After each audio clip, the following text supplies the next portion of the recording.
Here's the key on this. Don't major in minor things. If you take up major time to do minor things, I'm telling you, you'll be behind the curve constantly. Here's what we learn in sales training. What's major time and what's minor time? Here's minor time, thinking about prospects. Here's minor time, making lists of prospects. Here's minor time, keeping books on prospects. Here's minor time, going to see the prospect. Here's minor time, evaluating the prospect after you've been there.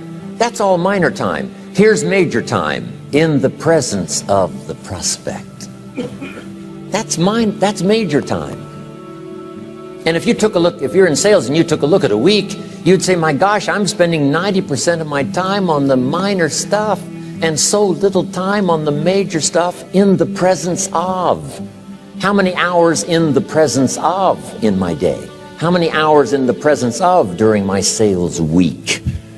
Because the time that really counts is in the presence of the prospect. Majors and minors. Here's another key time management essential. Don't mistake movement for achievement.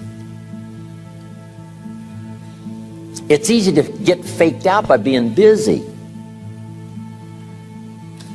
Guy comes home at night all exhausted, falls in the chair and says, oh, I've been going. Here's the big question. Doing what? It's not the going. Some people are going, and they're doing figure eights. I mean, their progress is small. So don't mistake movement for achievement. Here's another one in sales we learned. Don't mistake courtesy for consent. If somebody's pleasant and they nod, you say, oh, they're going to buy. No, they're courteous. You can't mistake courtesy for consent.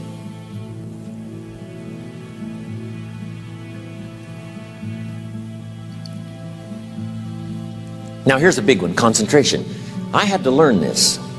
All those years ago, I'm in the shower trying to compose a letter. Found it turns out to be a strange letter. So here's what I learned to do. Save the work till you get to the office. Save the work till you get to the work. Don't try to get to the office on the way to work. On the way to work, enjoy the way. In the shower, enjoy the shower. Then go to work when you get to work. I found this to be helpful. Concentration. Here's another big one. Learn to say no. I'm telling you, in such a social society we have now, it's so easy to try to be a nice person, saying yes to everything. Find yourself overloaded. Now you got to call and make the, well, gosh, you know, all the time it takes to back out of something that you said yes to too quickly. Here's what might be better. I don't think so, but if that changes, I'll call you. Little things you can use not to overcommit yourself. My friend Ron Reynolds says, don't let your mouth overload your back. It's a good one.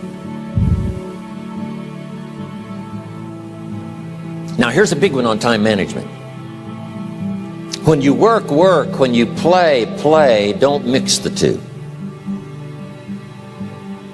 Don't work at play. I used to take my family to the beach and I would bring my briefcase.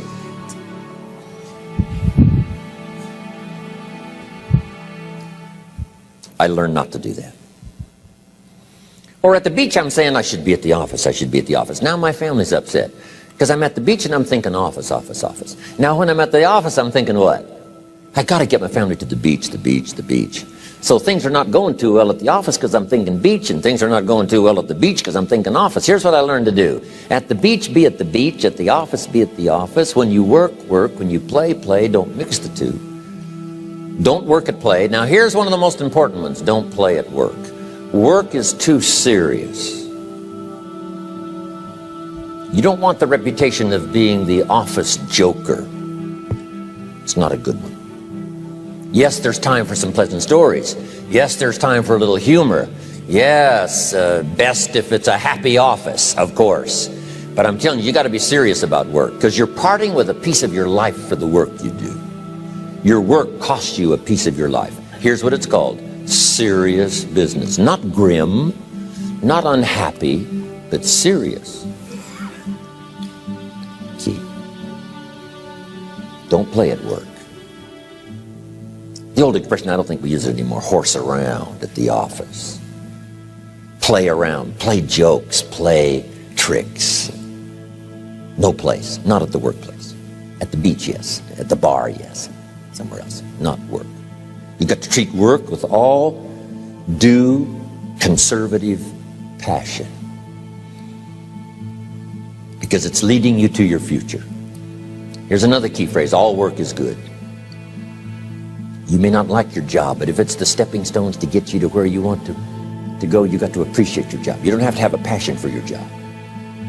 Here's the ultimate passion: a passion for incredible success in every department of my life. That's the passion. But don't look down on some menial job you have to do to finally get you to where you want to go. No job is menial. No job is not, every job is noble. Training life for pay, making a contribution to society. Next, analyze how you are.